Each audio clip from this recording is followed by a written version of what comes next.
Sejam bem-vindos a mais um Positivecast Transformação aqui na Positividade FM 104.5. Hoje, recebendo com muita alegria Ricardo Chantilly e Mariana Uchoa. Ricardo Chantilly, empresário, produtor musical, empreendedor social, e ambos são cofundadores do Diverse Games. Então a gente vai bater um papo sobre isso, só que antes eu queria pedir para a gente fazer a nossa autodescrição. Eu estou vestindo preto, tenho uma tatuagem no braço esquerdo, cabelos grisalhos que entregam minha idade. Estou sentado numa mesa vermelha, de frente para o Chantilly, de frente para a Mariana, uma mesa de madeira, e ao fundo um bonito painel de LED, onde está escrito Positivecast. E passo a palavra aí, Ricardo. Fica à vontade. Bom, prazer estar aqui, né? E eu estou vestindo camisa preta também, e sem tatuagens, e o cabelo querendo ficar grisalho, mas a gente briga com ele, né? Não? Ainda está conseguindo. Olá, eu sou Mariana Uchoa, eu tenho cabelo liso, preto, uso óculos, eu tô com óculos meio transparente, quadrado. Eu tô também de preto, mas eu tô com a blusa preta do nosso projeto, Diverse Games, e uma jaqueta de couro por cima. Que isso. Bom.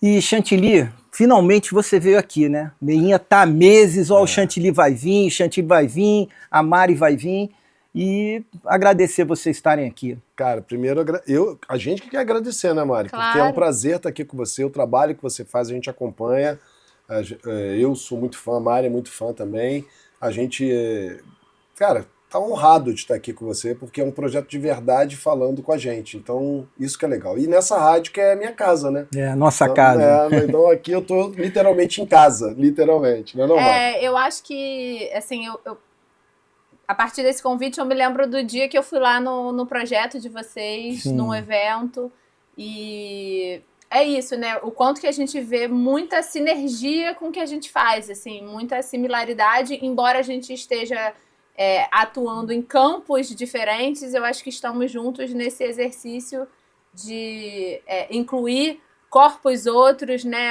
Pessoas que de repente estão na nossa sociedade aí no momento estão invisibilizados, saiu a palavra. Perfeito. E a gente está aí nesse exercício de dar um pouco mais de visibilidade, de amplificar essas vozes juntos, então é um prazer para a gente estar aqui conversando sobre o nosso projeto. Que bom. Eu quero saber muito do Diverse Games, mas antes disso eu queria primeiro perguntar para o Chantilly o que você não fez na vida até hoje?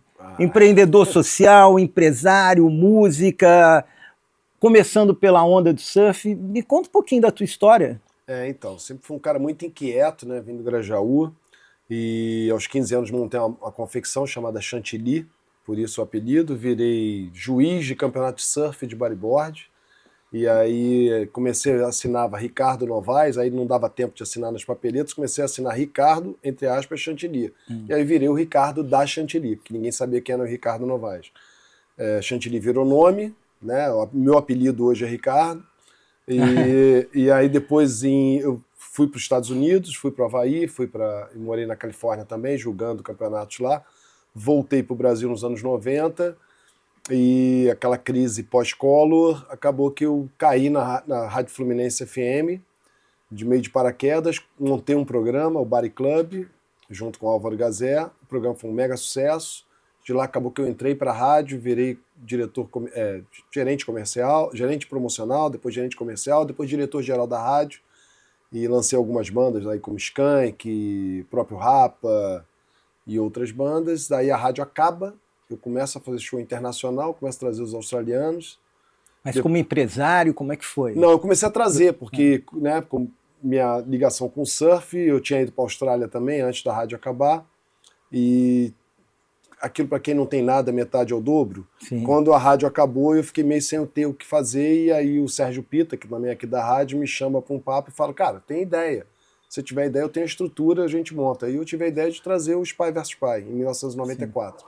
E aí a gente criou o Australian Connection, um sucesso, e dali pintou uma banda nova, J-Quest, virou J-Quest, explodimos. Fiquei 7, 8 anos com eles, depois saí também. As coisas têm início, meio e fim. E muito bem sucedido ali, graças a Deus, somos amigos até hoje.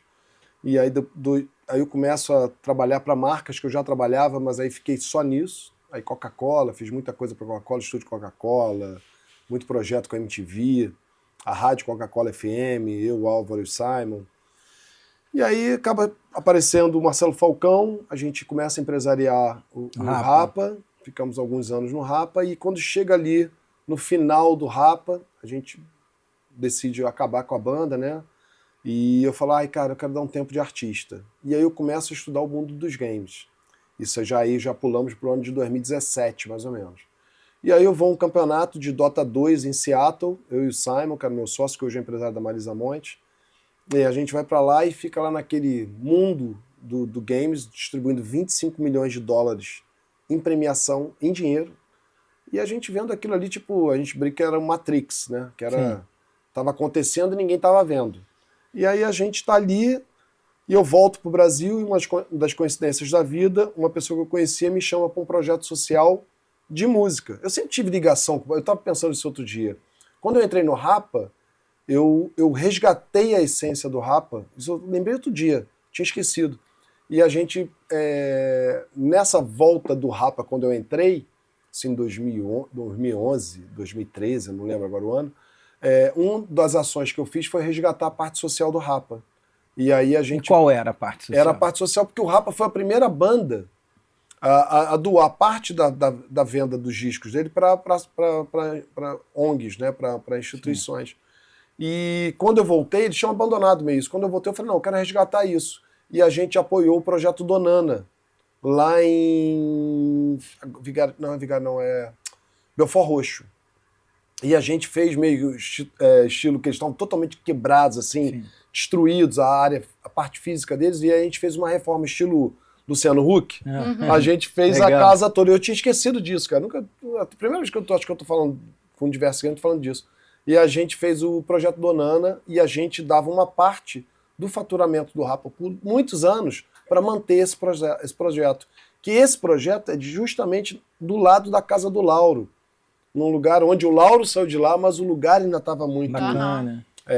E aí, cara, e a gente fez isso. Aí, quando eu voltando agora para 2017, eu fui chamado para esse projeto de música e eu falei, cara, música que nada.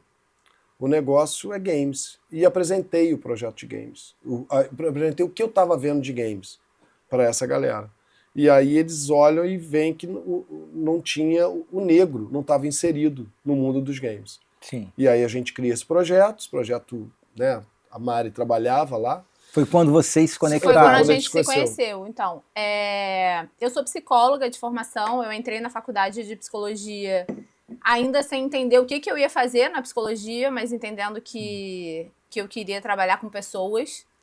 E aí, logo no início da faculdade, eu comecei a trabalhar na área social, em Niterói, com jovens em situação de rua e uso abusivo de álcool e outras drogas. Era o ano que o crack estava chegando em Niterói. Então, acho que é legal até fazer esse parêntese. Eu não tenho qualquer relação com games, né? As pessoas da minha geração, tenho 38 anos, que trabalham com games hoje, é porque jogavam muito, porque eram geek. Não, eu entrei nesse universo pela área social, né? Então, eu sempre trabalhei em projeto social, enfim, fui trabalhando, aí trabalhei em projeto de balé, projeto de dança, em escolas públicas, enfim, vários projetos. Então, aí estou fazendo 18 anos dentro dessa área. E aí, em 2017, eu trabalhava nessa ONG. Nesse projeto? Nesse projeto, sim, eu trabalhava numa ONG. E aí, eu tive a ideia da gente fazer um projeto de música aqui no Rio de Janeiro, similar ao que o Condzilla estava começando a fazer em São Paulo. Mas, naquele momento, o Condzilla ainda trabalhava muito com funk ostentação. Depois ele migrou, né? Fez um outro... Eu falei, poxa, a gente tem um potencial de fazer alguma coisa parecida com isso aqui no Rio de Janeiro. E aí, na época, eu trabalhava como gerente de parcerias nessa ONG, apresentei essa ideia a partir de uma formação que eu tinha feito no Sebrae. Eles falaram, ótima ideia, mas ninguém aqui de nós tem condições de fazer isso. Vamos chamar o Ricardo Chantilly para esse projeto de música. Ele é a pessoa que tem que ser o diretor desse projeto. Ele vai ser o CEO desse projeto aqui dentro da ONG. Falei, ótimo. E aí foi assim que a gente se conheceu. Ele apresentou o universo dos games ali pra gente. E aí, dessa união, né, entre essa experiência, essa expertise em gestão de projetos sociais que eu já tinha ali, a gente juntos, eles, né, idealizaram esse projeto e a gente colocou ele na prática, o que foi o primeiro centro de formação de profissionais do segmento gamer dentro de favelas no mundo. Ele nasceu, foi um projeto que nasceu muito visando formar atletas, né, Chanty? Assim, no início, o que a gente imaginava ali, vamos de repente formar atletas de competidores, atletas de esportes eletrônicos, mas o dia a dia fez a gente ampliar esse projeto, entender que a gente estava, na verdade, atuando para todo o escopo da economia criativa, de games, enfim. E ele foi um projeto que nasceu olhando para recorte de raça, porque quando ele apresentou para a gente o que ele estava vendo, os campeonatos e tudo mais, a gente falou, caramba, não tem negros aí. Mas o dia a dia do projeto foi mostrando para a gente que existiam outros grupos socialmente minorizados que naturalmente a gente foi olhando, né? E aí, quando a gente foi se dar conta, a gente falou, caramba, hoje o nosso maior case do projeto é um jovem negro, sim, de favela, mas PCD. Sim. E a gente falou, caramba, tem aqui uma outra coisa que a gente precisa olhar, como é que a gente inclui as pessoas com deficiência que a gente já estava acolhendo, mas a gente não estava olhando, a gente não estava olhando. A gente seguia dizendo que o nosso foco eram pessoas negras.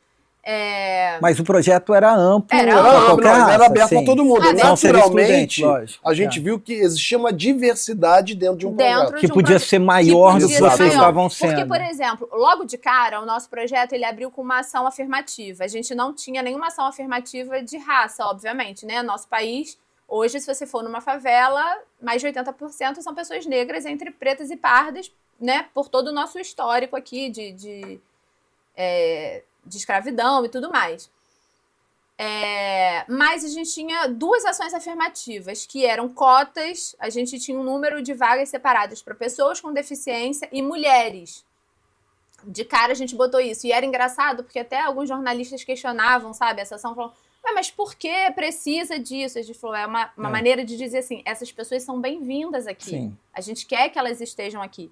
Mas, assim, com 2 anos de projeto, a gente nunca conseguiu chegar nessa meta de 30%. Reclamam, às vezes, da cota e você não consegue preencher. A gente não conseguia, assim. A gente tinha muita dificuldade de meninas e suas famílias entenderem que um projeto de tecnologia era para elas, né? Uma vez eu estava no nosso polo e um pai falou assim, eu queria inscrever minha filha no balé, porque tinha um projeto de balé próximo ao nosso. E aí a pessoa, eu tava vendo, né, a pessoa que estava na recepção falou assim, não tem vaga no balé, pode ter, mas tem outras coisas? Ele falou assim, tem um projeto de música e tem um projeto de games. E ele falou assim, não, mas pra menina, o que tem? Isso é o que a gente ouve, né? O que você tem de projeto pra menina? Exatamente. Então, isso tudo foi mostrando pra gente que, a gente precisa fazer ações mais incisivas para mulheres ali. Então, o projeto, a gente percebeu que o dia a dia do projeto já estava demonstrando pra gente que a gente precisava olhar para a diversidade. Foi assim que em 2023, né, a gente fez essa mudança. Vocês saem desse projeto. O que acontece? A gente é convidado para ir para a Alemanha, para Gamescom.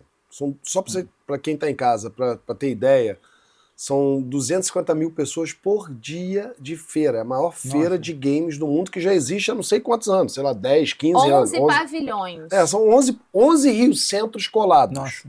Meu irmão, é uma loucura. É surreal, só indo lá. Assim. Não, tem mão e contramão pra gente. Entendeu? Porque é tanta gente andando para um lado e tanta gente voltando. Cara, é surreal. E a gente foi convidado para palestrar lá, para mostrar o nosso projeto como um projeto, um único projeto, um projeto exemplo de a união do games com o social. Ou seja, na verdade era uma... Agora me fugiu a letra. O que acontece? Naquele ano, o evento ia estar homenageando o Brasil. Isso. Porque o Brasil estava na lista entre as 5 próximas potências dentro dos games em 3º lugar. E aí eles fizeram uma mesa para falar sobre o Brasil, e aí nessa mesa sobre o Brasil, eles convidaram a Abra Games, que é a Associação Brasileira de Desenvolvedora de Jogos, o Gustavo, né, que era quem era o CEO do maior evento de games que tinha aqui, que era o Big, que hoje virou a Gamescom Latam, e chamaram a gente como o maior case de ESG e games no Brasil. E ali, eu acho que era um pouco isso que o Xande ia falar, assim, ali a gente entendeu o tamanho do nosso projeto, e a gente leva, graças a TikTok, né, que é nosso apoiador, é um apoiador já há muitos anos, eles vão, a gente leva uma equipe de diversidade, um time de diversidade. E a gente chega lá e fala assim, cara, olha só, a gente tem um time de diversidade, a gente está aqui na Alemanha, a gente está falando para o mundo inteiro, todo mundo querendo informações. Tipo, as pessoas paravam a gente na feira para ter informações, o que a gente estava fazendo, como que a gente fazia e tal. Que existem ideias pelo mundo, mas não existe nenhum projeto de verdade do nosso tamanho, como a gente fez. Tanto só para você ter ideia, quando a gente começou, eu e a Mari, né, fazendo a parte técnica, a gente teve que criar tudo do zero, porque você procurava na internet e não tinha. Vamos achar um projeto pioneiros desse. mesmo. Vamos achar um projeto desse na África. Naquele momento não tinha nada parecido. Hoje ainda tem algumas coisas parecidas, né, inspiradas e tudo mais. E não tinha. Então, vamos dizer, metodologia, tempo de aula. Quanto tempo vai durar a aula? Então, a inclusão do inglês, né? Aí depois entrou o reforço escolar, mas tudo isso a gente teve que criar do zero. Né? Quais são as modalidades que a gente vai dar aula? Acho que até vale a pena a gente explicar assim para quem tá como em casa funciona? Como funciona, isso que eu ia perguntar. A gente faz, né? Uma criança, um adolescente, qual é a faixa etária que vocês trabalham e como funciona no dia a dia? Tá, né? Na prática, o que a gente faz? A gente dá aula de games. Caramba, dá aula de games. Uma aula de games? O que é uma aula de games? Né? Para isso, a gente tem três trilhas que a gente chama. Uma, que é a mais recente, a gente chama de letramento digital. Ela é para criança. Foi que a gente começou em 2024. Até então a gente só trabalhava com jovens.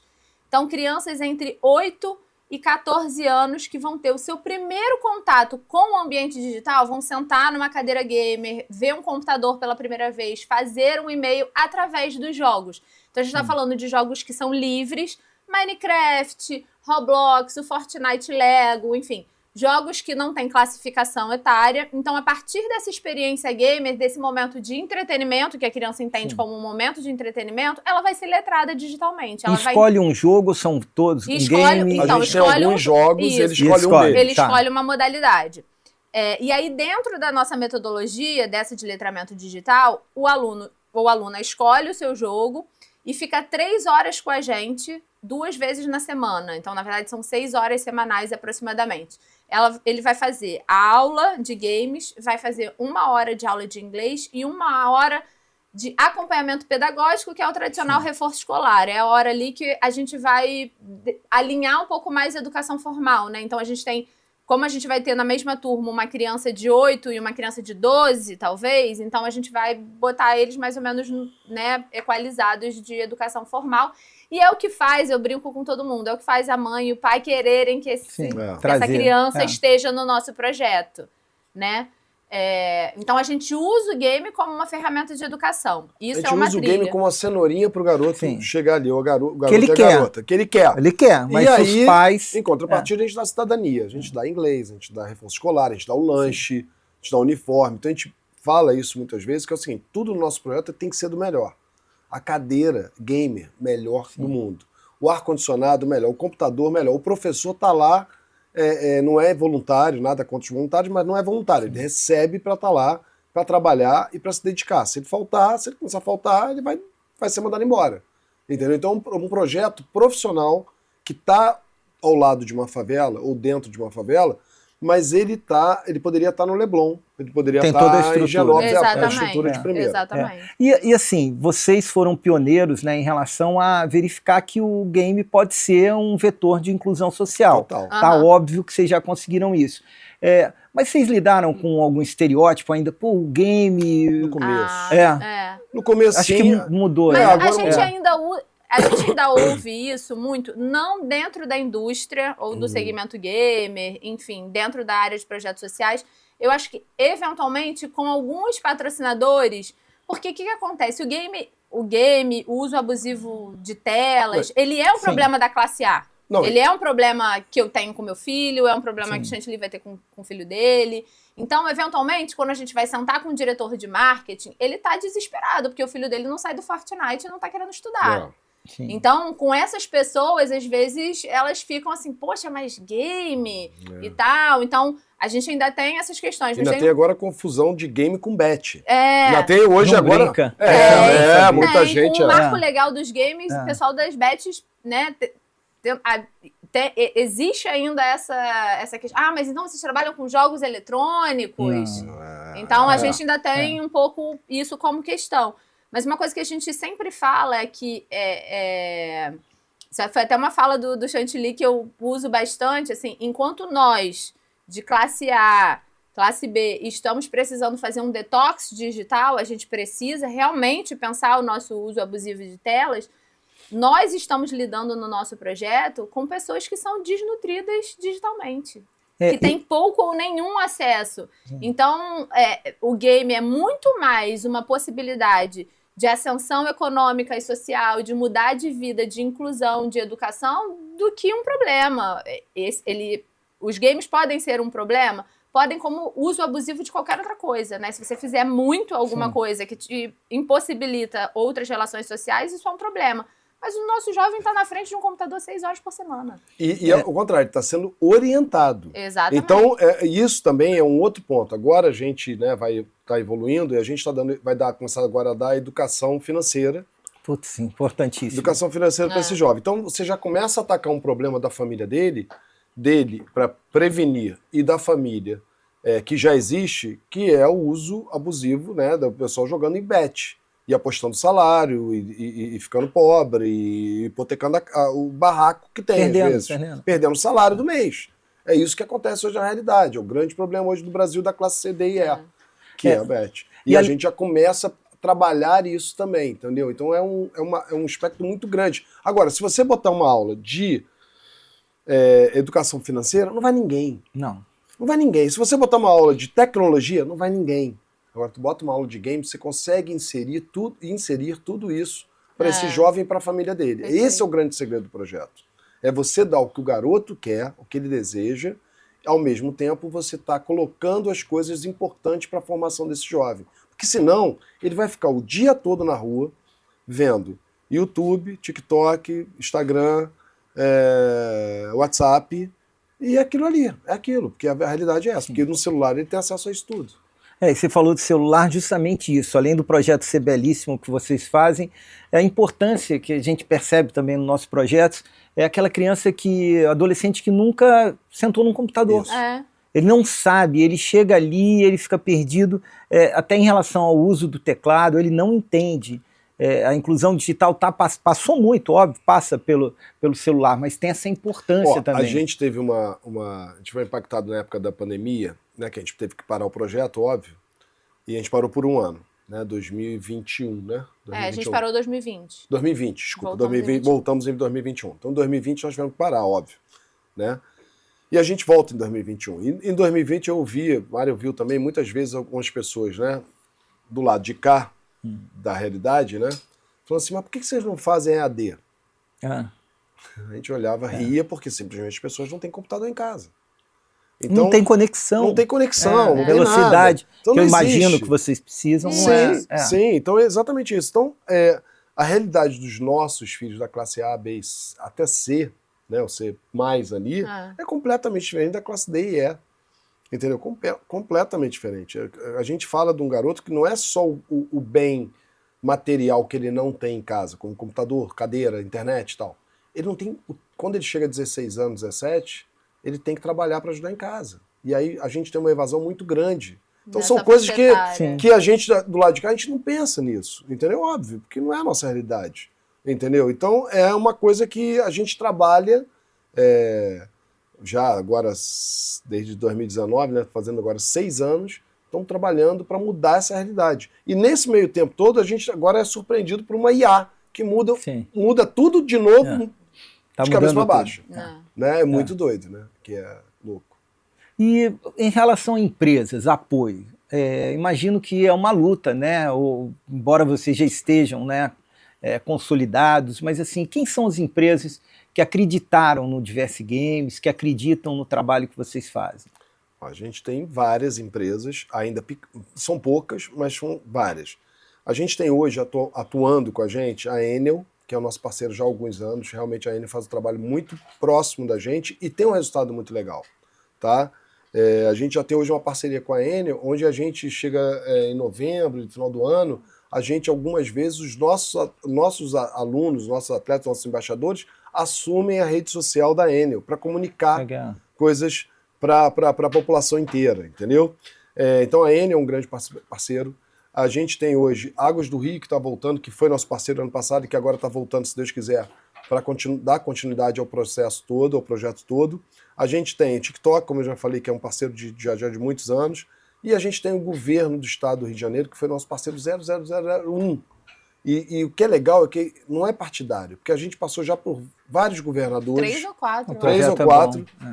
E a gente técnico, né? É um projeto técnico, é um projeto de excelência dentro da Secretaria de Cultura, dentro da Secretaria de Esportes.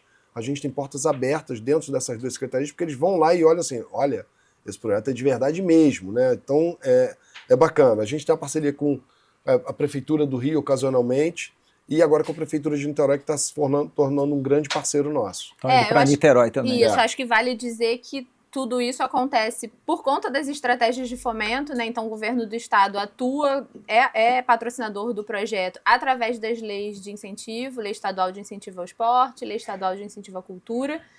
E esse apoio que o Chanti citou, que a gente teve da Águas do Rio, foi com patrocínio da Águas do Rio, através da Lei Federal de Incentivo à Cultura. Lei Rouanet, tão tradicional, Lei Rouanet, né? Sim. Que é tão falada aí. Agora a gente tem alguns projetos também aplicados na Lei Federal do Esporte, então a gente tem um projeto aprovado, mas estamos em fase de captação. E a gente tem também alguns parceiros que são da área dos games, assim, que não entram com dinheiro, mas entram com produtos, apoios de produtos que são fundamentais para a realização do nosso projeto. Então, a gente tem a Kingston, que entra com SSD, enfim, que deixa os nossos computadores aí mais turbinados. A DT3, que é apoiadora com a cadeira gamer também, enfim. Então, a gente tem aí esses outros apoios também. E o que é legal que a gente está vendo hoje também é que a gente está sendo bem procurado. Então, estamos em vias de anunciar uma grande parceria com uma grande empresa centenária, gigantesca do brasileira, né? E onde a gente vai abrir para São Paulo. E tem um contrato de 2 anos com eles. Então, quer dizer, é uma parceria sólida, né, com esse parceiro que a gente não posso falar ainda. Até, talvez logo semana que conta vem, pra gente. Quem logo sabe, vai contar. Quem sabe até saiu, sair a gente não vai entrar uma vozinha. Terminar o programa.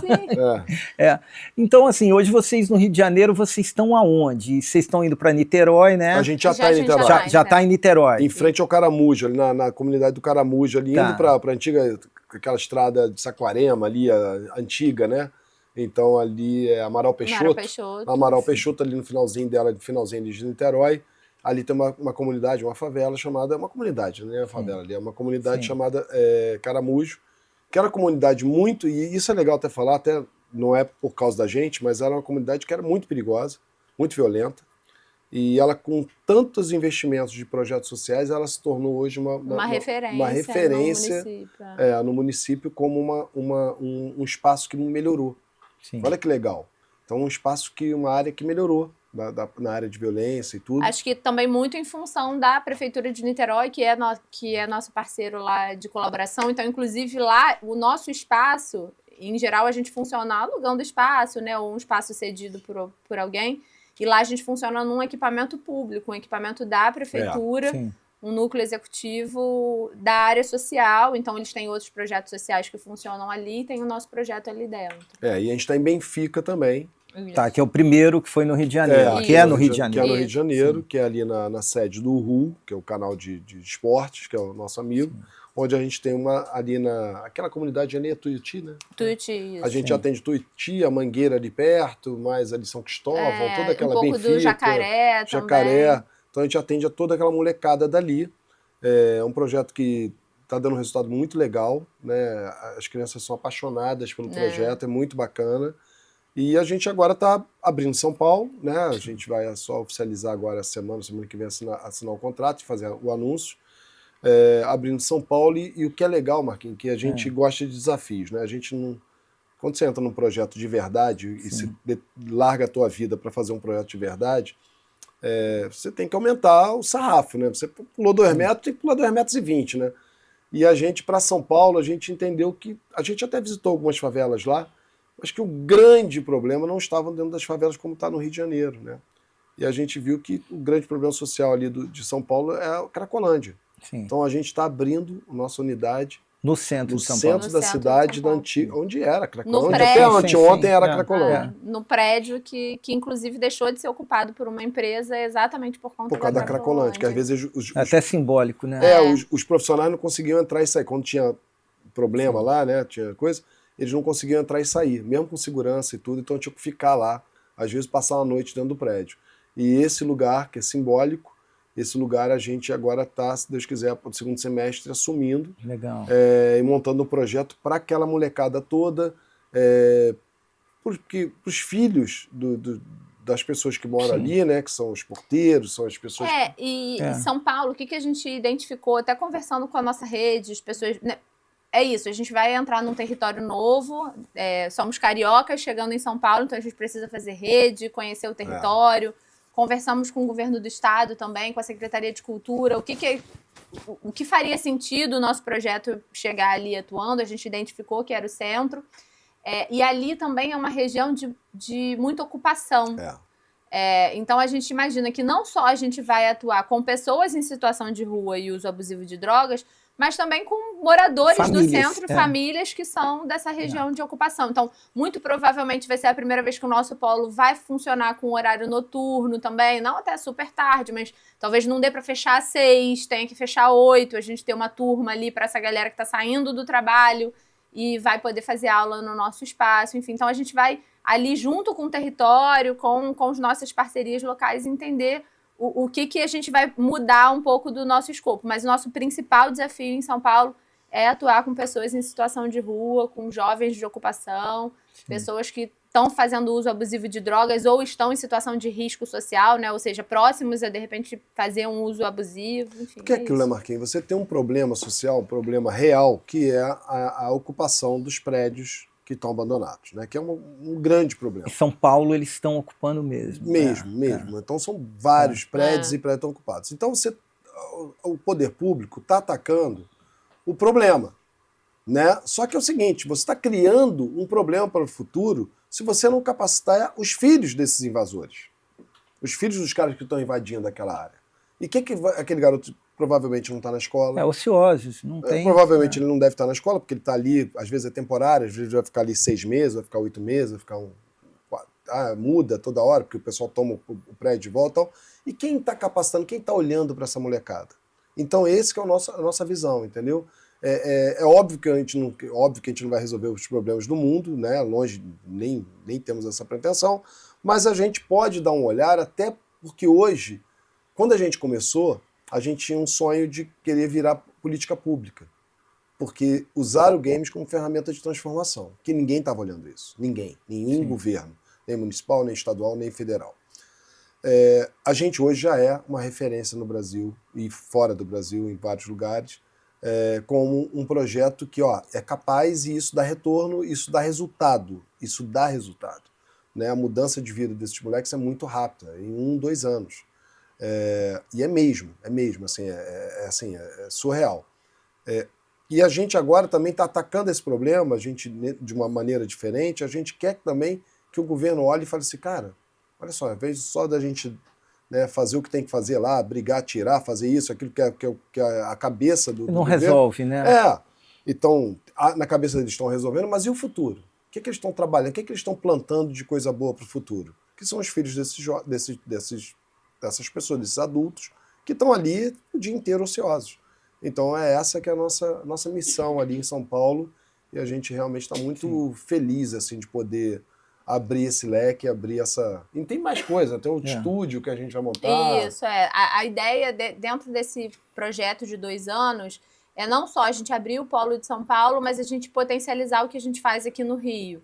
Então a gente vai ter também um estúdio de desenvolvimento de jogos, ou seja, a gente vai fazer jogos, a gente já vem produzindo esses jogos com os nossos alunos e alunas, Mas a ideia é a gente ter um estúdio formado 100% por pessoas de grupos minorizados. Então, a gente ter mulher programando, pessoas com deficiência programando, Legal. pessoas negras programando.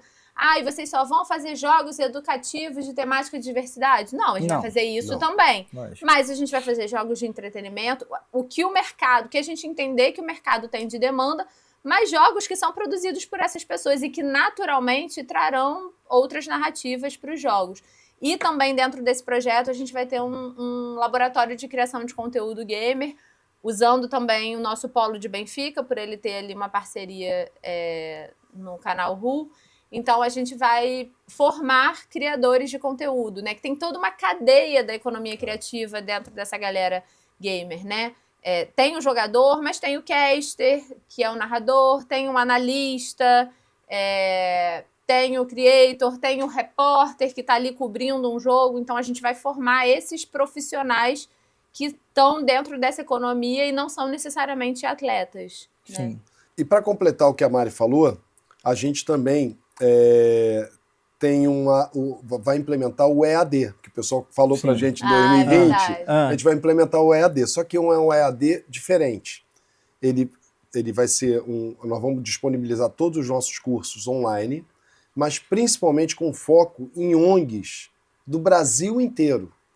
Ou seja, você tem uma ONG pequenininha, que tem um computador, lá numa aldeia indígena, vamos ser bem assim, ou então no interior do Ceará, entendeu? E aí você tem uma ONG, mas você, cara, como é que eu vou botar um professor? Às vezes só tem 4 ou 5 jovens que vão estar aqui, então o que nós vamos disponibilizar? Essa ONG entra em parceria, vai ser nossa parceira com custo zero, tá? E ela vai ter acesso a todas as aulas para ela disponibilizar para aquele jovem que está lá no interior do Ceará, no interior do Amazonas, aonde ele estiver, no sul do Brasil, e ele não vai ter custo de professor, de inglês, de games, de tecnologia, nada. Então vai ser toda a aula online. E se um jovem tiver o computador em casa e quiser fazer o curso também, ele vai poder fazer gratuitamente. E tem data já para isso, Chantilly? Qual a expectativa? Segundo semestre. Então a gente está aqui coisa. A gente está aqui na ansiedade de assinar. Vai assinar o contrato e muita coisa boa para acontecer. E em relação a, por exemplo, a mensuração do impacto social, a experiência que vocês têm em relação a esses jovens, o que vocês já perceberam de transformador na vida deles? Tem uma curiosidade se já teve algum expoente como atleta, estão disputando campeonatos no Brasil, já chegaram aí lá fora. Como é que é isso? É claro que a gente poderia aqui dissertar sobre, né, como que a gente mensura isso e tudo mais, mas eu acho que mais importante do que tudo isso é o que você falou, né? Tem alguém, eu acho que tem vários casos que mostram pra gente isso. Eu vou escolher um, de repente o Chant pode trazer outro, assim. Eu vou contar da Malu. A gente já tem confirmado para 2027 a primeira Olimpíada de esportes. Não é uma Olimpíada que uma empresa criou, é uma Olimpíada organizada pelo COI, né, Comitê Olímpico Internacional, mesmo que acabou de organizar as Olimpíadas para games, só para esportes eletrônicos.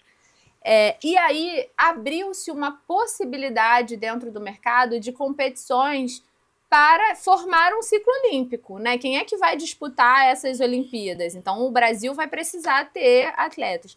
O COI ainda não definiu quais vão ser as modalidades, mas já se sabe que eles não vão trazer jogos que a gente chama de FPS, que são tiro em primeira pessoa.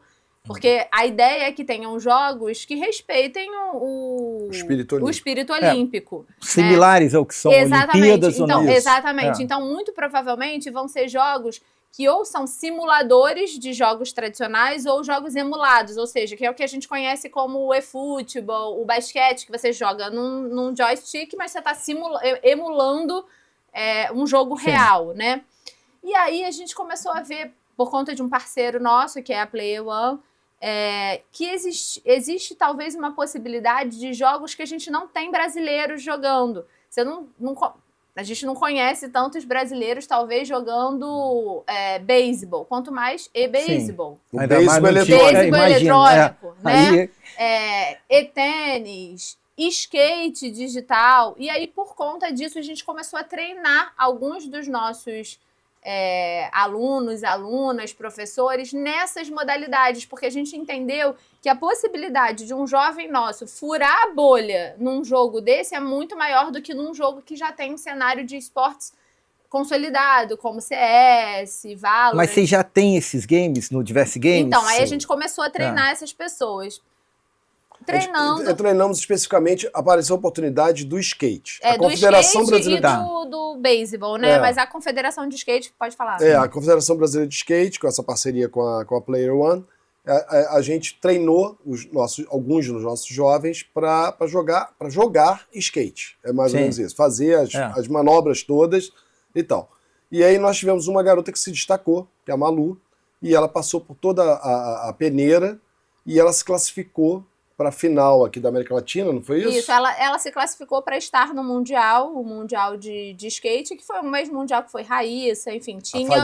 A Fadinha, que tinha uma categoria que era o skate digital. Que tinha um físico. Isso. Está acontecendo isso, então? Exato, está começando a acontecer. Que incrível. E aí ela foi para Roma, representando o Brasil Itália. Pela Confederação Brasileira de Skate. Isso é uma coisa legal que a gente diz, né? A Malu estava indo até lá, uma jovem negra, bissexual, do Complexo da Maré, ela estava representando o nosso projeto? Tava, lindo, mas ela estava representando você. Ela era uma brasileira representando todos os brasileiros. Pela Confederação Brasileira de Skate. Pela Confederação Brasileira de Skate. Não era pelo Diverse Games.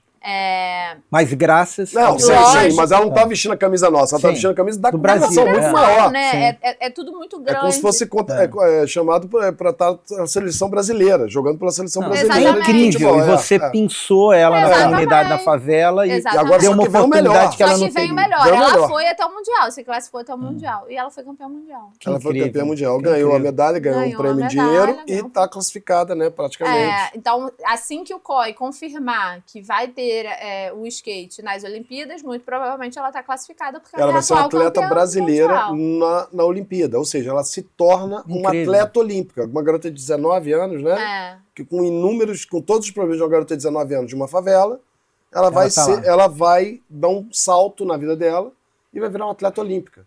E se for campeã olímpica, todos os benefícios que um campeonato, uma medalha olímpica dá, que a medalha olímpica dela vai ser igual à medalha olímpica do vôlei.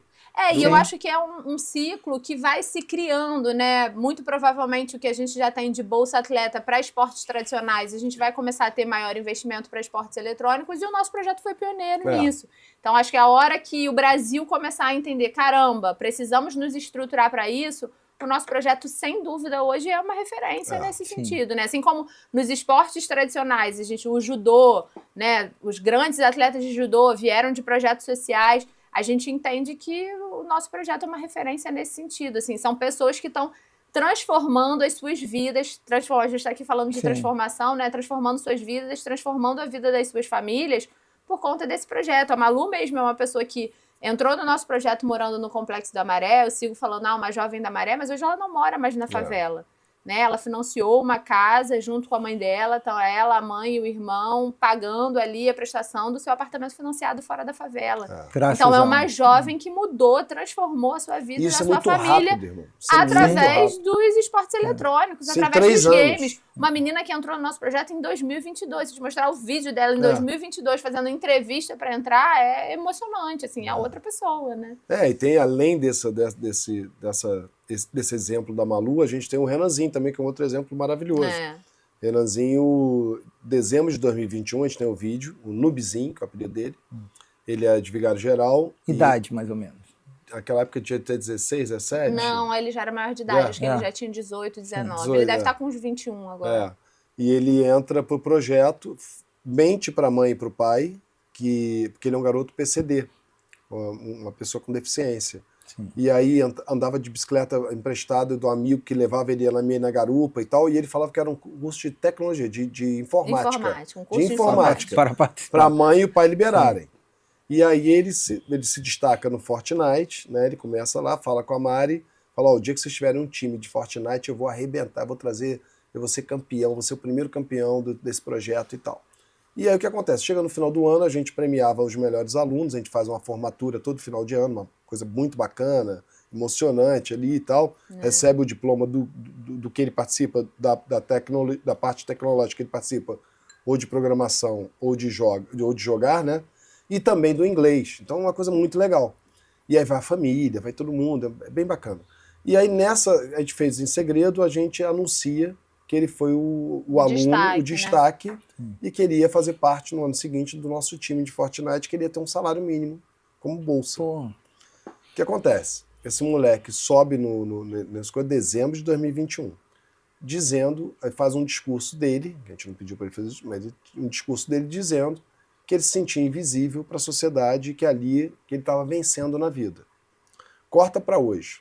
Esse garoto, 2021, nós estamos em metade de 2025, menos de 4 anos depois, esse garoto já foi para a Europa, ele foi para a Alemanha com a gente, ele já rodou São Paulo diversas vezes, uma ele vez nunca por tinha semana saído, ele tá em São quase Paulo. toda semana está em São Paulo. Ele foi contratado pela Fúria, que é o maior time, maior organização ele se profissionalizou. De esportes. Ele é criador de conteúdo, agora ele é da FERJ, que é a federação, né? Voltou para a FERJ, de esportes eletrônicos. Ele é nosso também, é nosso embaixador, ou seja, esse garoto ganhou faz propaganda para banco, para outras marcas, para todo mundo, tá?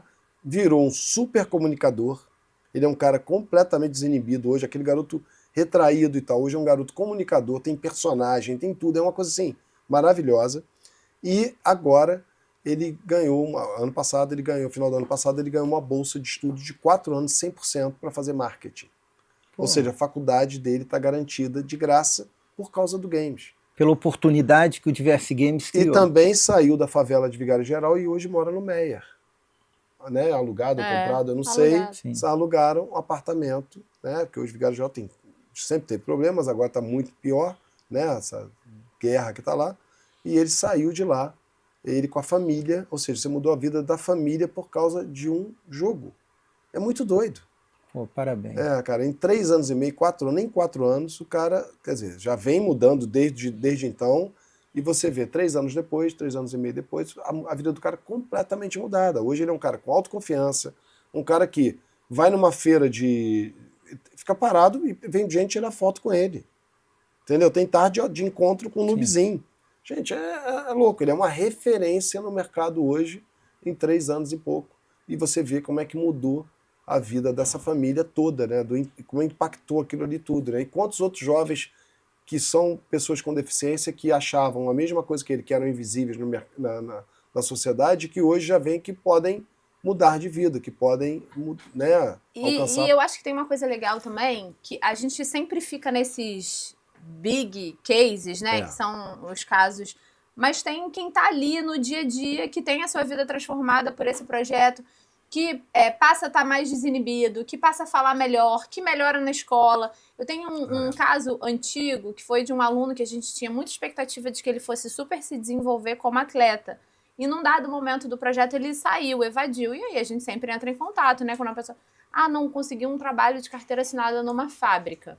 E aí eu me lembro que numa reunião, um professor nosso falou a seguinte frase: poxa, perdemos o fulano. E aí, quando ele falou isso, eu falei, não, peraí, vamos conversar aqui, vamos entender sobre essa situação. Será que esse menino, se ele nunca tivesse feito aula aqui com a gente, ele ia conseguir participar de um processo seletivo, sabendo usar o computador, desinibido? Ele já tinha dado entrevista para a Globo, uma vez que a Globo foi lá no nosso programa, falou, então quer dizer, isso tudo prepara a pessoa para uma entrevista de emprego, para conseguir se colocar. Ele hoje tem um nível básico de inglês, então a gente não perdeu ele só ganhou. Né? Então, são inúmeras histórias de transformação que são a partir do game. O game, ele é um dos veículos para a gente transformar vidas e se transformar também, né? Não existe transformar o outro sem mudar a gente também, né? Então, a gente também é impactado diretamente por isso e tem as nossas vidas transformadas a partir do encontro com essas pessoas, sem dúvida, assim. Com certeza. E como vocês acertaram, né, em relação à origem do projeto de games, né, a equidade racial, esse é um tema importantíssimo, mas a gente sabe a questão da sobreposição de fatores excludentes, né? Então, é música quando você fala, olha, ela é negra, ela é bissexual, aí chega o Chantilly e fala a questão da pessoa com deficiência, porque nem todo projeto, às vezes, e todos são válidos, na minha opinião, né, mas você ter a oportunidade de trabalhar um público com essa sobreposição de fatores de vulnerabilidade, né? E uma coisa que a gente, desde o começo, a gente trabalha é o seguinte, geralmente a ideia das pessoas é assim, mas ele tem que estar na escola, né? E a gente não. Se o jovem não estiver na escola, ele pode entrar no nosso projeto do mesmo jeito. Sim. Porque ele já está excluído da sociedade. E a gente não vai excluí-lo novamente. Então, mesmo que ele não esteja na escola, ele vai entrar no projeto, vai ter o mesmo direito que os outros jovens que estão na escola, e aos poucos, com a nossa assistência social, com o nosso psicólogo, com todo mundo, a gente vai trabalhando para que esse garoto volte naturalmente para a escola. Entendeu? Porque isso é um mito que tem na cabeça das pessoas. Muitos dos meus amigos falam, mas tem que estar na escola, matriculado na escola. Aí eu falo, não. Hã? Não, ninguém tá... É porque ele já não está matriculado na escola. Não é porque ele entrou no nosso projeto que ele saiu. Né? Porque ele já não está, ele já está fora. A gente tem casos de garotos que voltaram para a escola espontaneamente. E dentro desse território de vulnerabilidade e tudo mais, um único espaço minimamente de proteção social, né, de cuidado que essa criança tem é a escola. A criança que não está na escola, ou seja, ela não tem nada, ela não tem nenhuma ação do Estado de cuidado, nada disso. Então, pra gente é muito importante esse jovem, né? Não, e eu acho que para nós, porque, assim, é a oportunidade de vocês terem contato com a família e de estimular a questão da inscrição. Me lembrou até um caso do Instituto Percepções, tem um projeto com o Instituto Viva Vôlei, e nós tínhamos um núcleo ali em Copacabana, em frente à Princesa Isabel. E aconteceu que tinham várias crianças, adolescentes em situação de rua, que ficavam lá sentados assistindo as crianças jogarem. E aí eu comecei a ir para o projeto, falei, vem cá. Aí comecei a dar colete e colocar aquelas crianças. Aí um dia eu recebi do Conselho Tutelar um comunicado, dizendo que eu não poderia colocar aquelas crianças porque eu não tinha identificação dos pais, dos responsáveis, e que elas não estavam inclusas no sistema de ensino, né, em escolas. E aí eu respondi para a juíza, falei, olha, eu estou na dúvida se eu cumpro essa determinação ou se eu faço o que o meu coração está mandando, e respondi para ela, mas exatamente assim. E aí a pessoa da secretaria falou, Marco, nunca você vai ter problema aqui, porque é a opção que vocês tiveram, porque assim, a gente tem que fazer isso. Né? Lógico. É incrível, né? A gente bater a porta de quem está mais precisando, ou seja, o Chantilly falou, não tem escola, imagina, o tempo ocioso, né? Então é uma oportunidade para depois se matricular. E é a gente poder falar. Eu trabalho em projeto social há 18 anos, eu trabalhei num projeto social, que eu me lembro uma vez, que tinha uma regra de que a aluna não podia entrar descalço. Aí eu falei, impossível. Gente, juro. Aí eu falei assim, não, só então, quem não a trabalha partir de agora, eu só quero atender quem chega descalço. Aqui só vai chegar quem não tem sapato. Porque são essas pessoas que a gente quer ali no... Né? Então, acho que é entender também o território onde você está inserido, né? Onde seu projeto está. Quando eu que migrei, né, da música, como empresário, e entrei no terceiro setor, e sou apaixonado, minha vida mudou completamente, você vê que, infelizmente, também tem várias ONGs e várias pessoas que estão atuando no mercado que realmente não fazem do jeito certo, né? Como esse exemplo aqui e outros tantos que a gente sabe, né, que realmente, infelizmente, as pessoas usam as organizações não governamentais, sem fins lucrativos, para deturparem o objetivo, né, que a gente está ali fazendo, né, que é realmente ajudar um pouco, usar a nossa experiência empresarial, nosso poder de trabalho, para melhorar a sociedade, para melhorar a vida de algumas pessoas, melhorar realmente o ambiente que nós vivemos. Mas, infelizmente, como você ouve assim, você fala assim, meu Deus, que vergonha, né, cara? Que vergonha alheia de pessoas que usam as ONGs. A gente tem vários exemplos aí para falar, mas... Mas eu acho que também o programa aqui é uma oportunidade de mostrar que, para quem está nos ouvindo, que existe muito trabalho sério no terceiro setor, né? Que existe muitos projetos que têm um interesse genuíno em transformar a realidade, né? E em fazer isso com muita responsabilidade. Eu acho que essa é a maior marca assim, que a gente tem no nosso projeto e é o que a gente tenta trazer o tempo todo de cultura para quem trabalha com a gente. A gente está aqui para trabalhar com excelência e com muita responsabilidade, porque a gente está lidando com pessoas, né? Então é preciso muita responsabilidade para isso. E pessoas que talvez ali seja a última, não sei se é a última, mas seja talvez uma das últimas opções, uma das últimas oportunidades da vida dela. Sim. Mesmo sendo tão novas. É muito doido isso. Sim. Porque se ela não agarrar aquilo ali, como esses que a gente falou, e vários outros, tem a Gabi, que agora está estudando engenharia, e ela nunca tinha ideia de que ia estudar engenharia na vida. E ela, por causa do projeto, ela começou a jogar, virou atleta, nossa primeira atleta feminina, atleta do time De League of de Legends, League of Legends. E ela ela era muito tímida e a gente teve media training para ela poder falar, para ela poder dar entrevista e tal. E ela foi abrindo a cabeça dela e ela virou. Hoje tá estudando, mandou uma mensagem para a Mari. Nossa, e aí tem uns 2 anos que ela saiu do projeto para, na verdade, trabalhar como gerente de uma loja. Aí na época a gente até se questiona, né? Caramba, mas a menina vai sair por tão pouco a mais, o aumento de salário era tão pouco, a gente quase ofereceu um aumento para ela continuar com a gente, porque a gente via potencial. E aí ela viu uma reportagem da gente, ela escreveu um texto, assim, pegou meu WhatsApp, né, era o mesmo número, falou, olha, eu queria contar para vocês que eu tô fazendo faculdade. E aí ela foi falando, olha, com um professor de inglês eu aprendi isso, que tá me ajudando agora no meu emprego. Com você eu aprendi isso. Com o professor, como ela era atleta, a gente tem um preparador físico. Então, para mim, foi importante aprender sobre disciplina, o quanto eu precisava me cuidar da minha saúde, porque eu sou uma pessoa que tem asma, e aí eu comecei a fazer atividade física, me ajudou na...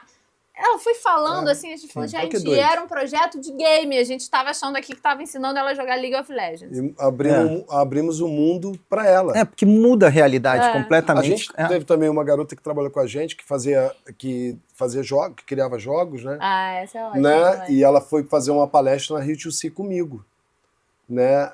Eu tinha falado, na Rio 2C sempre abre pra gente, então eu fiz... Você teve lá esse ano? Esse ano foi a Mari que teve, mas a gente, Thaís, todo ano a gente tá. Todo ano a gente tá. O Meinha comentou. A gente todo ano a gente tá. Todo ano a gente tá lá, sempre palestrando. Essa foi a primeira vez, acho que foi legal, que tinham pessoas do nosso projeto num palco que não era junto com a gente, né? Antes já tinha levado uma vez essa história da Thaís que ele vai contar, eu já tinha palestrado junto com o Jamela, que me chamaram pra palestrar. Eu falei, olha, mas eu vou levar um jovem junto comigo.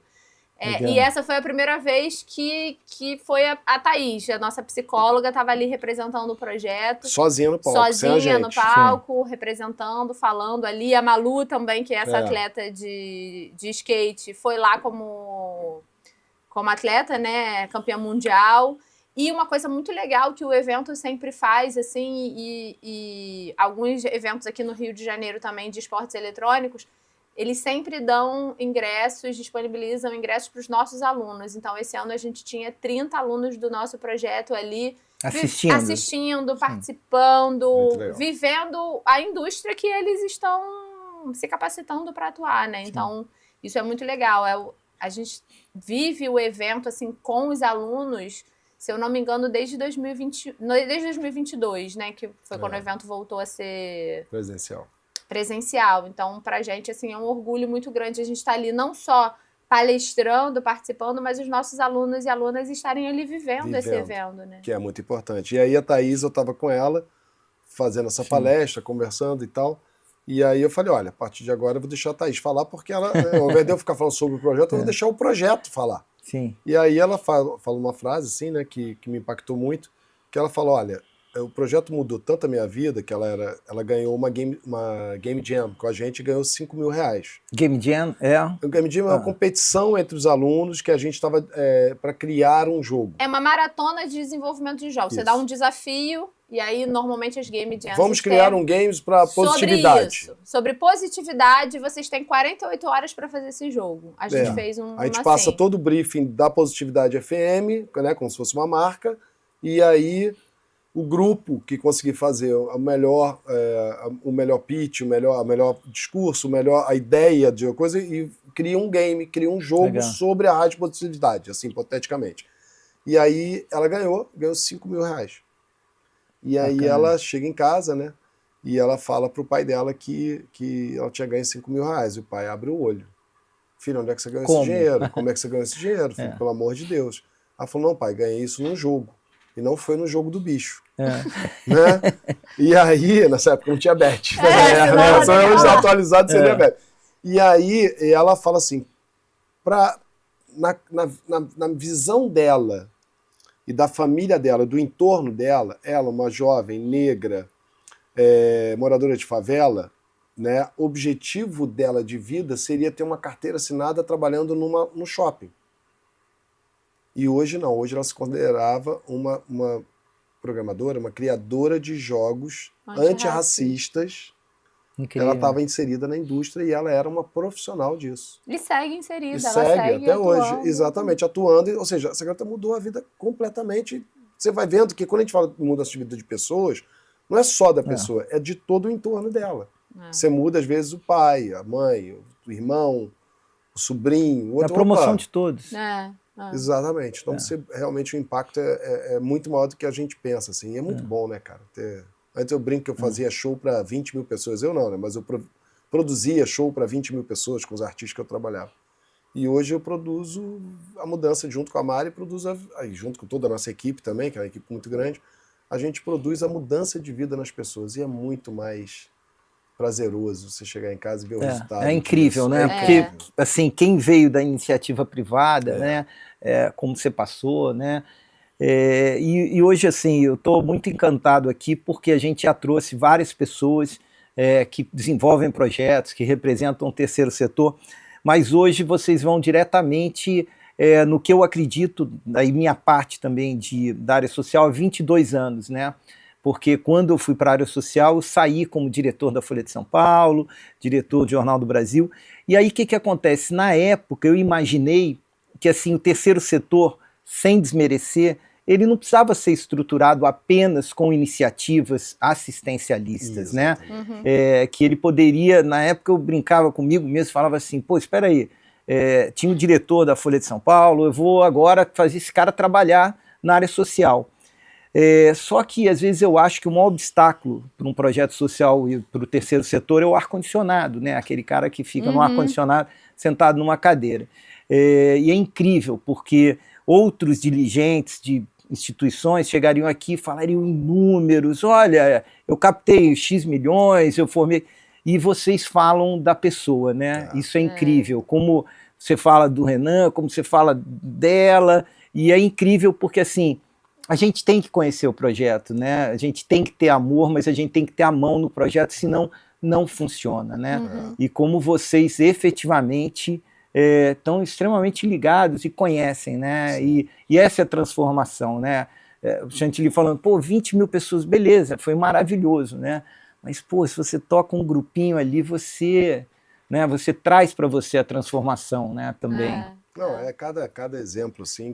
Agora você estava falando isso das pessoas, eu me lembrei do Jonas, por exemplo. É um menino de Benfica, novinho, tem 8 anos, que foi capa do Jornal Globo Zona Norte, porque o Jornal Globo Zona Norte fez uma reportagem sobre o nosso projeto, e ele foi ali a capa. É uma situação que muda. Nossa, mas é só porque ele foi capa do jornal. Gente, o que isso influencia na autoestima daquele jovem, daquela comunidade, dos vizinhos dele que falam, caramba, meu amigo foi capa do jornal, eu posso estar ali também, né? E o quanto, a gente falando que o projeto muda vida em vários aspectos. A mãe do Jonas tem um comércio na rua onde a gente está. É uma... desses lugares que não é exatamente uma padaria, mas ela tem almoço na hora do almoço, no restante do dia tem pão também, enfim, uma vendinha ali. O quanto aquele comércio local passa a mudar a economia, porque o nosso projeto está ali. Então, todo dia eu tenho pelo menos 5 professores passando por ali. Economia. O produtor que passa a almoçar naquele lugar. E aí a gente vai fazer um treinamento e tem 25 pessoas numa sexta-feira, toda a nossa equipe fazer um treinamento e almoçando naquele lugar. E aí as pessoas passam a ir mais ali, enfim. Então, é sempre isso. Eu nunca estou transformando só a história do Jonas. Né? O Jonas é emblemático, ele foi a capa do jornal. Tem a história daquele pai e o filho que se conectaram através do game, que também agora a Thaís contou agora, né? Dos angolanos também. A gente tem nigerianos. História, cara. Nigerianos, que são super legais, assim, são 2 crianças que são nigerianas, vieram para cá com os pais não falam português. E agora os pais estão conseguindo se comunicar com um dos espaços em que o filho está, porque a gente dá aula de inglês. Que bacana. Então a gente consegue conversar com esses pais. Caramba, eu consegui finalmente conversar com o espaço de educação do meu filho, porque eu vou na escola e eu não entendo nada. Então ele conversa com a diretora da escola do filho, com o filho traduzindo.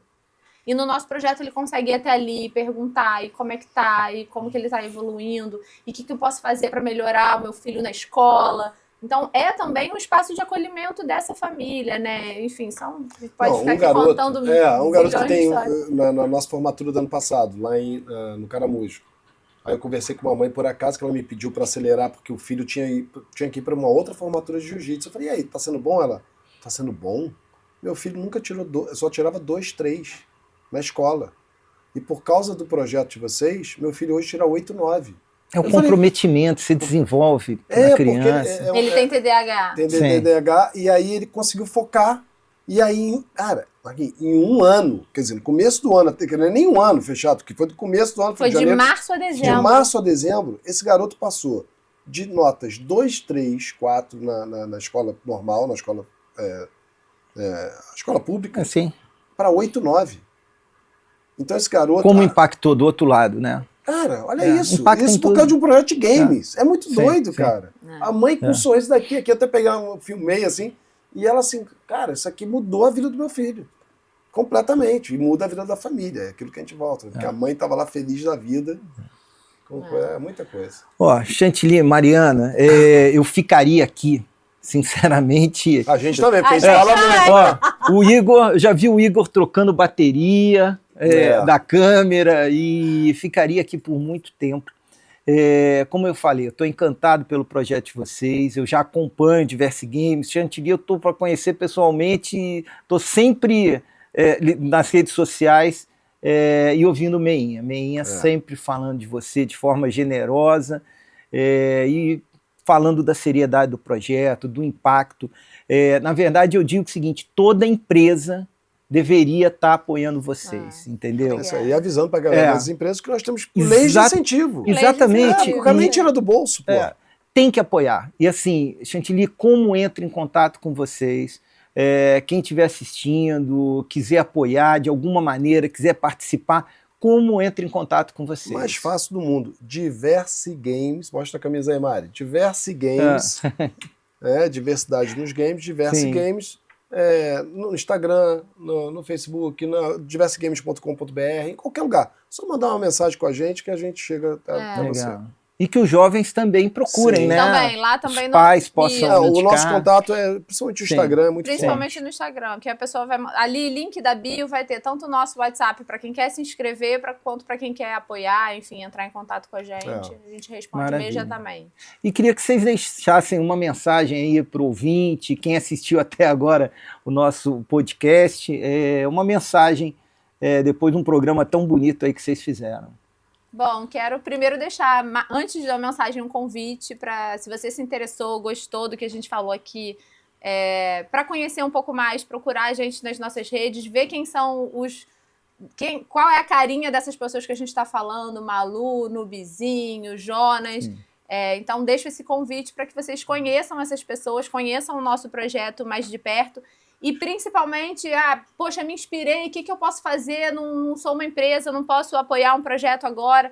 Olha para você, para o que você faz, para a sua expertise. O que você faz melhor? O que você é muito bom? Como é que você pode usar isso para impactar positivamente a sociedade? Eu acho que esse precisa ser o nosso desafio diário de vida. Não vou migrar para o terceiro setor. Eu trabalho na economia, né, na iniciativa privada.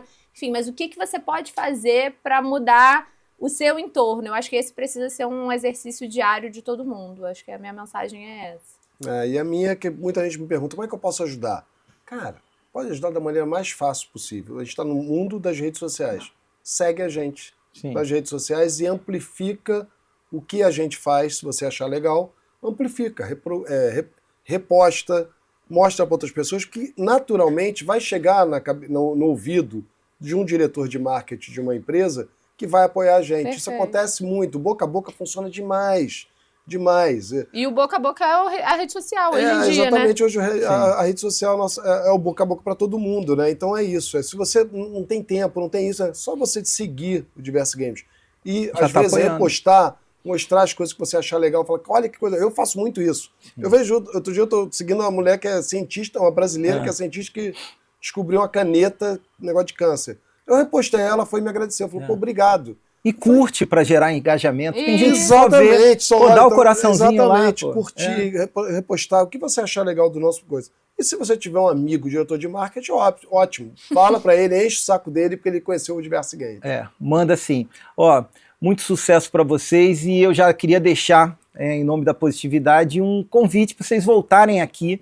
Vocês estão com esses projetos em São Paulo, novidades, para vocês virem aqui contar pra gente, tá bom? Não deixe esse convite não que a gente volta, né? Não, vai ser um prazer. Então tá, obrigado. E esse foi mais um Positivecast Transformação aqui na Positividade FM 104.5. Muito obrigado a você que ficou até agora e verão novamente Chantilly, verão novamente Mariana e até o próximo Positivecast.